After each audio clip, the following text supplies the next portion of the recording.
नमस्कार मंडळी, आजच्या व्हिडिओमध्ये आपण मुख्यमंत्री लाडका भाऊ योजना या विषयावर सविस्तर चर्चा करणार आहोत। तर चला व्हिडिओला सुरुवात करूया। सर्वप्रथम या योजनेचं जे खरं नाव आहे ते म्हणजे मुख्यमंत्री युवा कार्य प्रशिक्षण योजना। तर या योजनेचं उद्दिष्ट सरकारनं बघा काय दिलेलं आहे की उमेदवारांना उद्योजकाकडे प्रत्यक्ष कार्य प्रशिक्षणाद्वारे रोजगारक्षम करणे।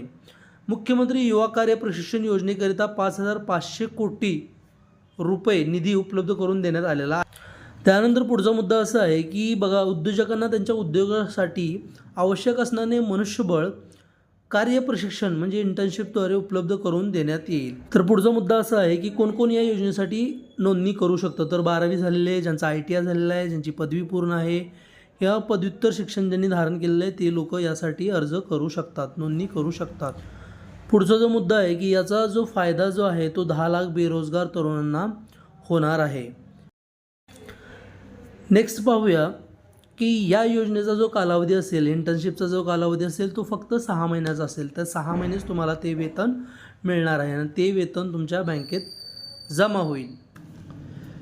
नेक्स्ट जो मुद्दा आहे ती उमेदवाराची पात्रता आहे। तर उमेदवाराचं किमान वय जे आहे ते 18 ते 35 वर्ष असावे। उमेदवाराची शैक्षणिक पात्रता ही 12वी पास, ITI, पदविका, पदवीधर, पदव्युत्तर असावी। उमेदवार हा महाराष्ट्राचा रहिवासी असावा। उमेदवाराकडे आधार नोंदणी असावी। उमेदवाराचे बँक खाते आधार संलग्न असावे। उमेदवाराचे कौशल्य, रोजगार, उद्योजकता आणि नाविन्यता विभागाच्या संकेतस्थळावर नोंदणी केलेली असावी।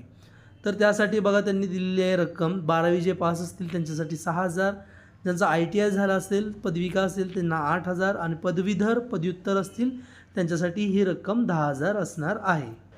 तर हाच होता आजचा व्हिडिओ। यात तुम्हाला सांगण्याचा उद्देश हाच होता की हे नेमकं जाणून घ्या की ही योजना काय आहे। नाहीतर तुम्हाला वाटायचं की घरी बसून आपल्याला आता पगार चालू होईल आणि अकाउंटवर प्रत्येक महिन्याला ठराविक रक्कम येईल, पण असं बिलकुल नाही आहे। तर आशा करतो तुम्हाला ही माहिती कळली असेल। भेटूया नेक्स्ट व्हिडिओमध्ये, तोपर्यंत धन्यवाद।